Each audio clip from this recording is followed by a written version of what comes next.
మళ్ళీ చెట్ల కింద పేకాటాడావా సెల్లో దోసేస్తా. మీ అమ్మ ఫేస్ చూసి వదిలేస్తున్నా. ఫేస్ చూసి కదలే సార్, కాసు చూసి. ఓ థ్యాంక్స్ మాత, వదిలించినందుకు. ఇదేమిటే ఇంత బక్క చిక్కిపోయావు? ఈజీగా వచ్చేసింది గాజు. అమ్మా పేక పిలుస్తోంది. నేను బైకులో వెళ్తా, నువ్వు బస్సులో వచ్చేయి. వస్తా.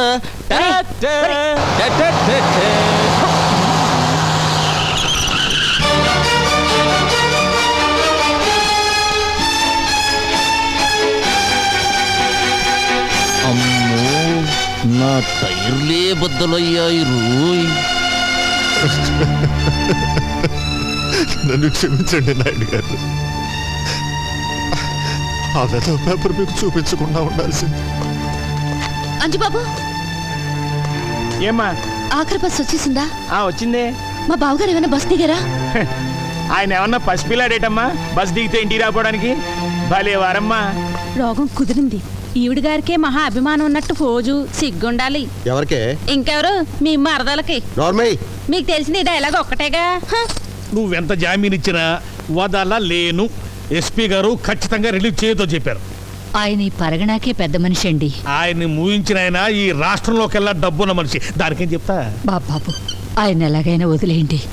చూడమ్మా, నా పేరు సన్నాసి. సన్నాసి పనులు చేయటం నాకు అలవాటు. సన్నాసి పనులు చేసే వయసులోనా నువ్వు లేవు. ఒక కన్ను కన్ను కాదు, ఒక గాజు గాజు కాదు. తీసుకోండి. ఇదిగో హెడ్, నీకు తలకాయ లేదయ్యా. పెద్ద మనుషులు సెల్లో వేస్తావా? వదిలిపెట్టు వదిలిపెట్టు.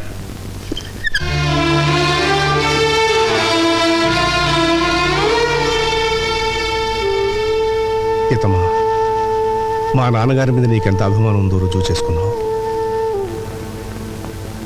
పోయే ముందు నేను రుణం తీర్చుకుంటాను.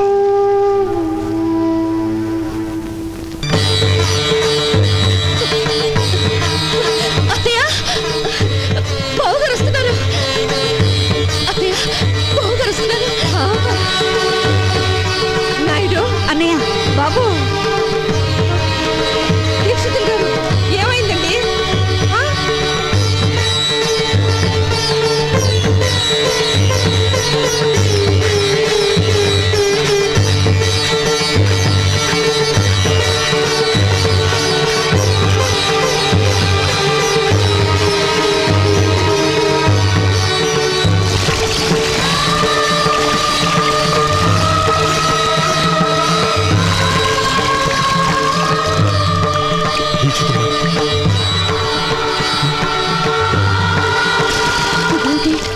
తలారా స్నానం చేస్తున్నారు.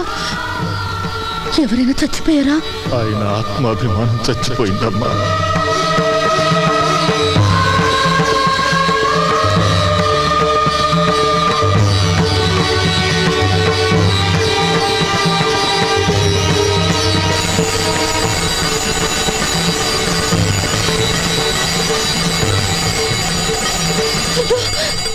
కాలుతుంది. ఆయన తెలీదా? తెలిసి ఎందుకు చేస్తున్నారో?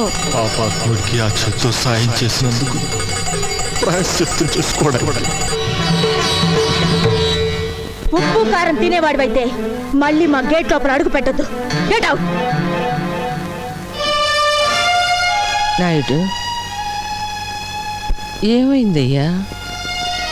రేపటి నుంచి ఉప్పు కారం లేకుండా నాకు కూరలు చేయించమ్మా. బీపీ నాన్నయ్య? ఏ డాక్టర్ చెప్పాడు? మళ్ళీ టెస్టులు చేయించడం మంచిదేమో. అక్కర్లేదు. మనసు చేసిన తప్పుకి శరీరానికి శిక్ష వేయాలి, శరీరం చేసిన తప్పుకి మనస్సుకి శిక్ష వేయాలి. చెప్పింది చేయండి.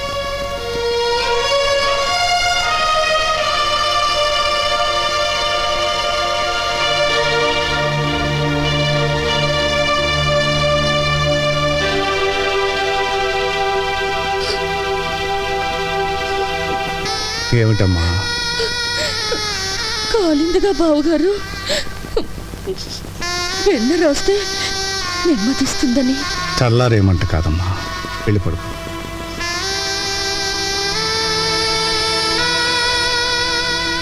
వెళ్ళమ్మా.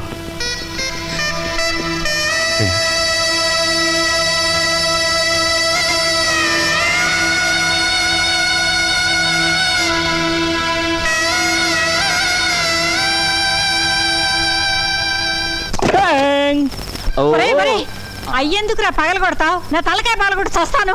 నిన్నెందుకు చంపుతానే? నేను పెదనాయుడు కొడుకన్న రహస్యం నీ నోటితో చెప్పే వరకు నిన్ను నేను చంపాను. ఇలా నోరు మూసుకొని ఉండబట్టే నేను ఈ ఇంటిలో వేస్ట్ కార్డులా పడున్నాను.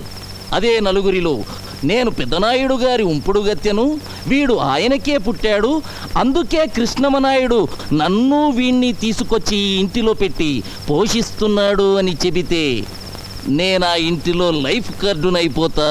ఆ ఇంటిలోను ఆ ఆస్తిలోను వాటా కొట్టేస్తా. చెప్పండ్రా.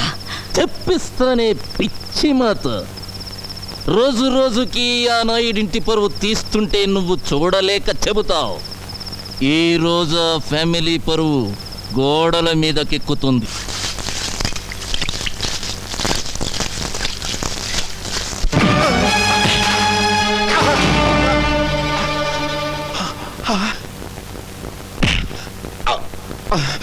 సొమ్ము ఖర్చు పెట్టి రాత్రంతా కష్టపడి రాయించాను బే.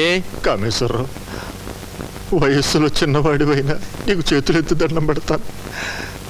నాయుడు గారి పరువు ఇలా గోడల మీద రాయటం ధర్మం కదయ్యా. ఆహా, స్టేషన్ పాలవటం ధర్మమా? కామేశ్వరరావు, అది నాయుడు గారింటిని ఉడ్చే చీపుర కట్ట విలువ చేయవరా నువ్వు?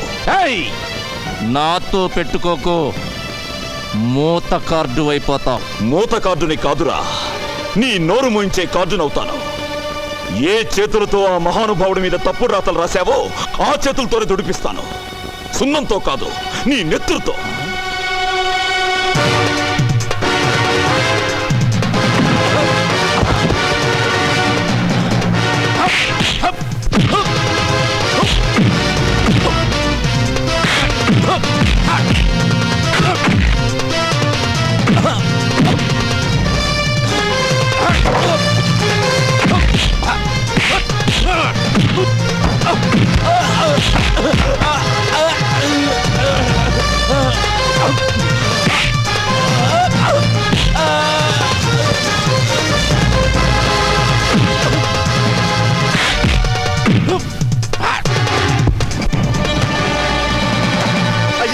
అయ్యా, ఘోరం జరిగిపోతుంది. మన చంద్రం బాబు, ఆ కామేశ్వరరావు రోడ్డు మీద కొట్టుకుంటున్నారు. తొందరగా రావాలయ్యా.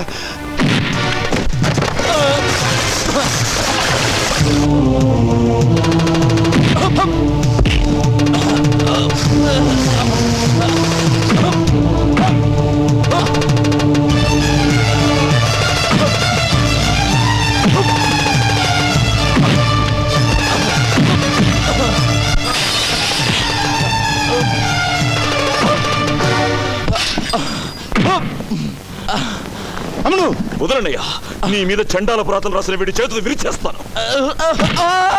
చంద్రం ఆగు. దరిద్రపు కోతలు కూసిన వీడి నాలుక తెగ్గొస్తాను. అమ్ముడు, నేను అరెస్ట్ అయిన మాట నిజం.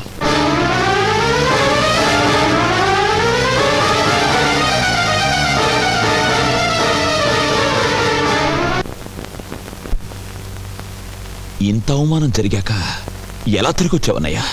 చంద్రం, రాత్రి వరకు ఈ అవమానం నా ఒక్కడికే పరిమితం. ఈరోజు ఊరంతా తెలిసింది, ఇంకా ముందుకు పోతే రాష్ట్రం అంతా తెలుసు. అయ్యా, ఇంట్లో అందరూ నా కోసం ఎదురు చూస్తుంటున్నారు. అద్భుతమైన ముహూర్తంతో వచ్చేసా. ముహూర్తమా? దేనికి? పెళ్లికి. ఎవరి పెళ్లికి? మీకు హేమకు పెళ్ళని. ఎవరు చెప్పారు? నేనే కబురు చేశానన్నయ్య. తమ్ముడు చదువు పూర్తి చేసుకొచ్చాడు కదా, ఇద్దరు ఈడు జోడు బాగుంటుందని. నీ మనసులో మరో ఆలోచన ఉందని, ఆ భక్తవత్సలం కూతురికి ఇవ్వాలనుకుంటున్నావని నిజంగా నాకు తెలియదు. నీకిష్టమైతే అమ్మాయితోనే ఈ పెళ్లి జరిపించు. అక్కయ్య,